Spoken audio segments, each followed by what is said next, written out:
Hola, welcome back to my channel. I'm Queen Vic. If you're new here, I'm a 20 plus year flight attendant in the commercial airline industry.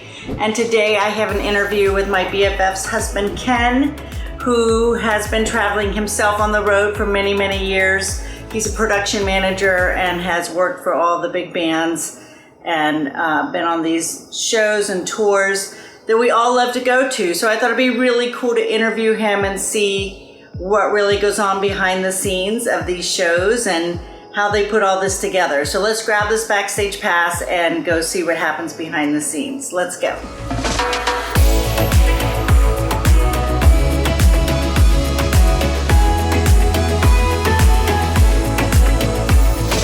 First of all, where are you from?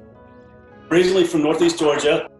Yeah. A small town called Gainesville. It's about 80 miles northeast of Atlanta. Would be the closest reference I can give. It's in the foothills of the Smoky Mountains. Nice. Pretty country for sure. Mm-hmm. So what in the world got you even into this job? I mean, and if you were like a spry young kid wanting to become a rigger, what in the world, like how did you even do this? Yeah, I had no idea that this industry even existed when I was, a teenager coming up. And I went to a concert and saw someone on a roof at an outdoor show, and I'm like, oh wow, I bet there's a lot of people back there working. And then fast forward about a year, Yeah.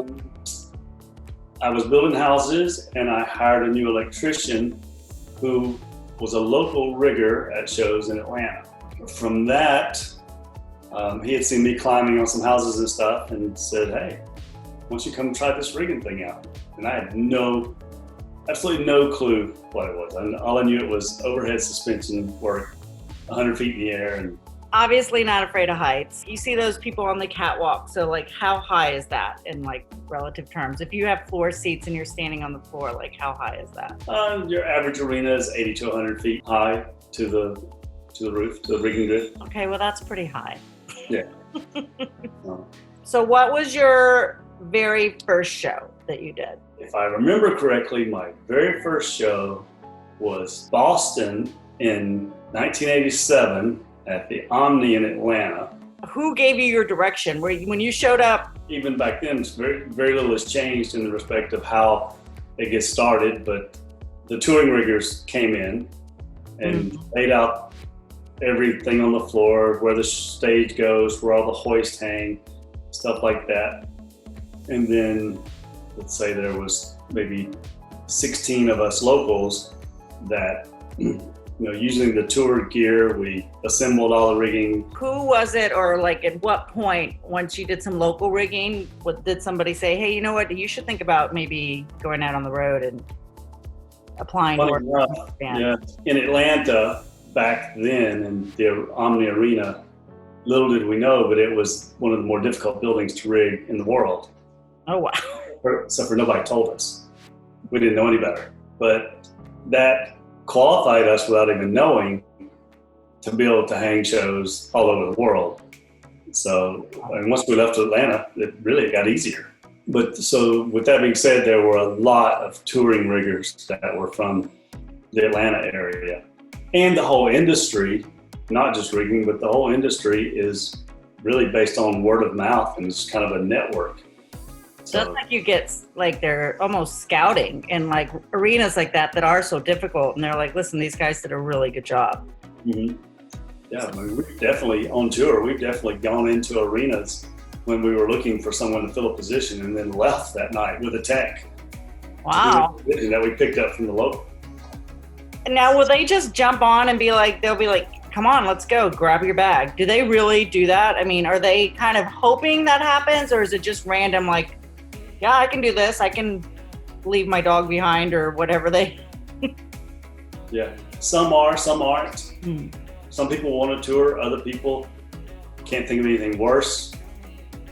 I never intended to tour at all. I was a home builder and had a path already lined up. But speaking of stuff like that, the young man who works with me on almost every tour, Jeremy. Yeah. Jeremy. I was friends with his dad for many years. I remember when Jeremy was born, sadly, aging myself. Oh my God. But he was working locally a lot. And so I got to know him as he became an adult. So finally, one time when I was looking for help, I called him up and asked him to come with me. Is there one particular rigger that you really looked up to, that you really you knew you could turn to? There were a few riggers that were around, had been around a long time when I started. From Atlanta, there was Bobby Savage, that was the first guy that invited me to come do a show. Scott Ward is another old-time rigger that I really had a lot of respect for. And some others around the country that would come through town. The one that jumps to mind is Brent Anderson, that did Van Halen for years and years, back when they were huge, back, when it was the real Van Halen. Huge! I love Van Halen. Okay, so what's an average day for a rigger on tour? A typical day. We are among the first ones in the morning and the last ones out at night. We walk in about 5 a.m. The rigger's production manager, we meet with the building, we meet with the promoter, we meet with the lead local rigger. Between all of us, we discuss if there's any engineering restrictions or any obstructions we have to work around in the ceiling to do the suspension work. And we spend about an hour doing that and marking the floor where everything goes, or a reference for everything in the entire show. We mark where the stage goes, we mark where all our hoists hang. In some instances, we mark fire lanes. I usually write down where the first row of chairs starts and stuff like that, just in my layout, so everyone can start wrapping their heads around any possible problems from later in the day.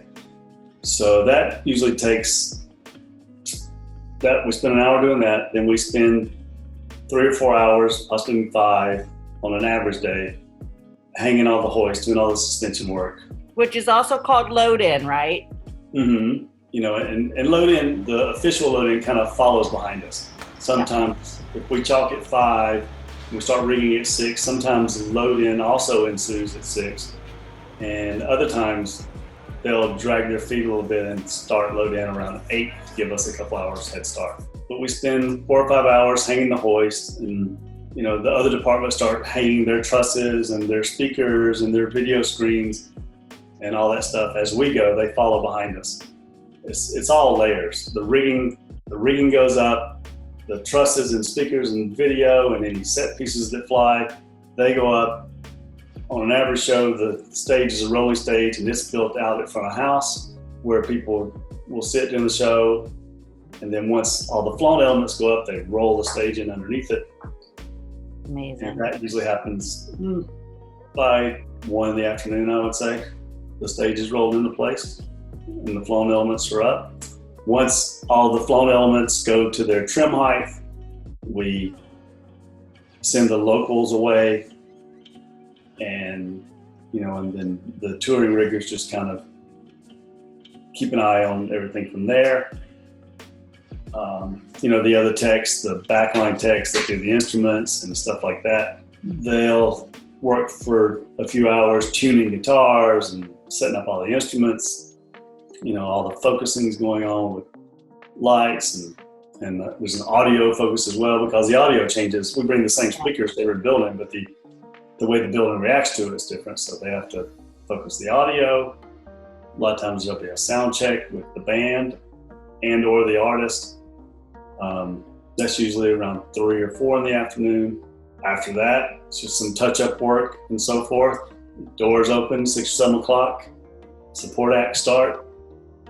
Somewhere between 8 and 9. Typically, the artist goes on stage. The show can be anywhere from an hour and a half to 3 hours, according to who it is. Yeah.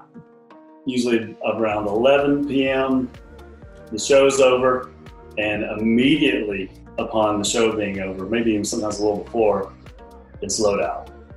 When they do their encore, you guys are ready to wrap it up. It's great. Are people already rolling up wires on that last song? Let's start it. During the show, once something is used, if it's not needed again and we have access to it, as a crew overall, not necessarily the riggers, but as a crew overall, once something is used, if we're not going to use it again during the show, it's packed away. And So it's like one more thing done, make it faster to get out of there. And I've always heard through Gina and then also going to shows with you guys that those naps and camera positions are kind of for sale in a way. Is that right? How does that work? I mean, is that the right way to say it? Sometimes I call it selling the naps. Selling naps, yeah. What's our nap? I know the airline industry has been kind of done that before. They're not supposed to, but they do. For the riggers, that's our downtime. Once everything goes to trim, when they're doing sound checks and shows and so forth, that's our downtime, which we load in and load out. So, but the tours have learned they can save a lot of money if they use people that are already on tour that don't have any responsibilities during the show or don't have any cues during the show. They can use them to fill in some of these spots. So instead of having 3 extra cameramen or camera ops from the video company, they've learned that they can pay the riggers or someone to fill those positions. And usually, from what I've seen in the past too, those are on like a built boxed platform, and that's probably measured. Does it have to change like with every show? Like different arenas, you need like a little extra height to get the camera shooting in the right place, or the camera you can move enough? Well, the ideal height is eye level with performer. Okay. Roughly. But sometimes they need to be a little higher or lower to get over front of house or to get over the audience, holding their hands up, stuff like that. Some directors like having the audience hands in the bottom of the shot. Other directors don't want any obstructions. Sometimes they have to be a little lower because of sight lines from behind us, for the audience having to look over the camera. So it varies dependent upon what the artist is looking for on the video screens and what the video director is looking to work with. It does evolve, and it's venue specific because there's sometimes the cameras are 100 feet from the stage, sometimes they're 140 feet from the stage, sometimes they're 80 feet from the stage. Sometimes you have fire lanes to contend with. There's a million different boring variables that determine stuff like that. Well, I know with Red Hot Chili Peppers, you did the handheld camera, and whenever I think of Red Hot Chili Peppers in concert, they're really fit guys, and they're all over the place. It's like they're doing a half marathon on the stage. So how is that? I mean, do they just make you sweat, and you're like, oh my God, please be still, please? Yeah, there's a lot of moving around with the handhelds. You know, you have that flexibility to get different angles, different heights, and stuff like that. Funny enough, a little more. It seems like more work. Do they pay a little bit more for handheld versus sitting down and? No. But funny enough, the long lens is more challenging to shoot. Oh, really? The handheld is very forgiving. You can make up your mistakes and stuff like that with all your different angles that you can do and stuff like that. And it's almost smoother because when you're running a handheld and you're 6 feet from the artist, you move a lot. As he moves, you move a lot. On the long lens, that's all the way up front of the house. If the artist moves 60 feet, you barely move. So it's actually a lot more steady from far away than it is up close. Another job, even that some tours, like the camera ops. Sometimes the stage is so big that the techs don't have time to do the final tuning on an instrument and run it out to the artist and get back to their station to tune the next instrument and get it back out there again. So they would hire, someone that didn't have show cues, or at least show cues right then. They would, get them to do it. But I've done that before. We used to, before there were a lot of security companies involved, the riggers used to do a lot of venue security. Okay. Artists on and off the stage, and then securing the stage during the show. We had time because we were giving up our our free time. And also the riggers are usually, just like in any industry, some people are sober, some people aren't sober, some people do things at work that others might not do. But usually you could count on the riggers to be straight since they were riggers and had such a safety-oriented job. So, well, it sounds exhausting because it just never seems to end. But here's, I think, what is probably the most annoying question. When somebody's like, "Excuse me, sir, can I get a backstage pass?" Oh, is that the worst? I mean, that's almost like as a flight attendant when I actually had somebody say to me, who I dated for a very short time, how long, what did they say? How long do I have to date you before I get a pass? What? Okay, bye. So that must be the most annoying thing ever. It's never ending. It really is. Can I get a backstage pass? Can I get a guitar pick? Can I get a set list? Just anything. What can you give me? Because I'm a random person. Mm-hmm.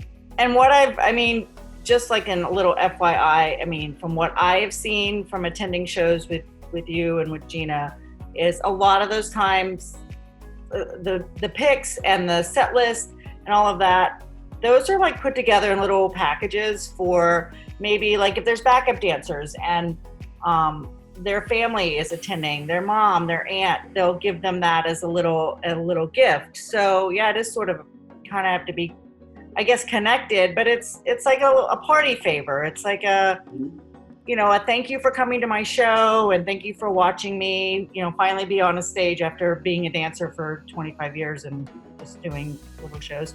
So just FYI to the public, am I right about that? Is that how it usually kind of works out? Yeah, well, there is, the artists throw a lot out, but I quite often keep a pocket full of pics because they make great currency. Or if I see a little kid that looks like they just had the time of their lives or something like that. But sometimes if you need to inconvenience someone or ask them to change seats or somebody gets hit with a flying beer or something like that, you can smooth a lot of things over with pics and drumsticks and t-shirts. Oh, nice. Good idea. All right. What? It's all currency. It's all currency. The hair bands kind of, Poison, I know that they're back on tour, or they were before all this happened, but I just feel like party days like that were more prevalent in the 80s. Like, I feel like all these older bands now, they're all recovering, they're tired, they go to their hotel, they do their show and they're done. A lot of artists go straight off the stage into a waiting vehicle. Yeah, and Gina told me, what is that called? A quick out? Is that what it's called? A quick out? A runner. What? It's called doing a runner. A runner when they leave really fast? Mm-hmm. The artist? Mm-hmm. Because a quick out or a runner, either one they're synonymous. So by the time they finish that last encore song, and by the time you get to your car in the parking lot of these arenas, they're long gone. Yeah. Some tours that I do, the cue to turn on the house lights after the show is over is when they're in their cars. Interesting. Very interesting. So that's when Elvis has left the building. Mm-hmm. But that's within seconds of the last note of the show. Within seconds, they're already in their cars. So they are not showering in those locker things because let's be honest, those are the locker showers for the sports guys. Mm-hmm. Yeah, they're all sweaty with a little towel around their neck. But some artists do stay and use those showers. The NHL and NBA locker rooms, they're really nice. They use are all very nice. Most of the ones that the crew use are all very nice.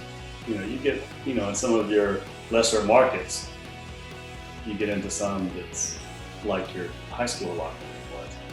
Oh, It's okay. kind of bad, cold, damp.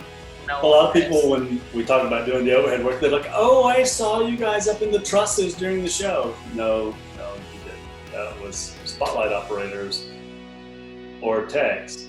We hung the stuff that they're climbing on. Okay. Why would they even say that to you? Just to make conversation, I guess. Well, they think that if someone's overhead, then it must be the riggers. Oh, okay. But we're over those people, but not during the show, typically. So officially, what does the term or what does the job rigger mean and entail? A rigger, or a team of riggers, Yeah. do all the suspension work, all the overhead suspension at these events, concerts, conventions, a lot of sporting events, stuff like that. We use various kinds of hoists, mostly electric chain hoists, that we suspend from the roof framing itself. And then those hoists are in turn used to lift the flown elements of the show. The load ranges vary from a couple of 100 pounds. We have some objects that are 60,000 pounds, a rigging grid or a giant LED wall or something like that. The heavier the object, the more hoist we put on it to lift it. And I know that in the past, I've seen, you'll have the blueprint of the entire show, before you even go on tour, they send you a blueprint of the show. Mm-hmm. So quite often I create that. Wow. So that's in part of your job description is to create, even though you have the set is already designed. Mm-hmm. A lot of times it'll go from the designers to me as a production manager or rigger. It'll come to me next. Not taking anything away from the designers, but they just make it all look pretty or cool or functional or whatever. But I usually make those people more of the architects of the show. Okay. And the riggers and production managers and people that actually put it all together, I put them more as the engineers of the show. So the designer came up with something and we put it into practice, something that's tourable, something that we can get in and out in a day. As an audience member, the guys that you see in that big box in the middle of the floor are the sound guys, and those are not riggers. That is a whole different department. That you have your audio engineers, you have your lighting directors, maybe a screen director, someone who's controlling what's on the screens. Quite often you have the automation control there if the show has automated elements, because from the front of house, they have a better view of what's going on. Yeah. But that's basically just people that are controlling what the audience sees and hears, just what is out in the audience. So speaking of hearing, do you feel like after being on a full tour, some huge fans of somebody I don't know, the Eagles or something would be like, I wish I could hear Hotel California every night on tour. You're so lucky. Are you I can't, I don't even hear this anymore. I can't. There is some of that. Sometimes you get songs stuck in your head. The Trans-Siberian Orchestra, it takes until about August to get the Christmas songs out of your head. When you're in Target or at the store or something and you hear one of your tour songs come on, you're like, no, not that one. Sometimes, but usually I'm like, did that one. Did that one. Did that one. Yeah, a lot of memories with that.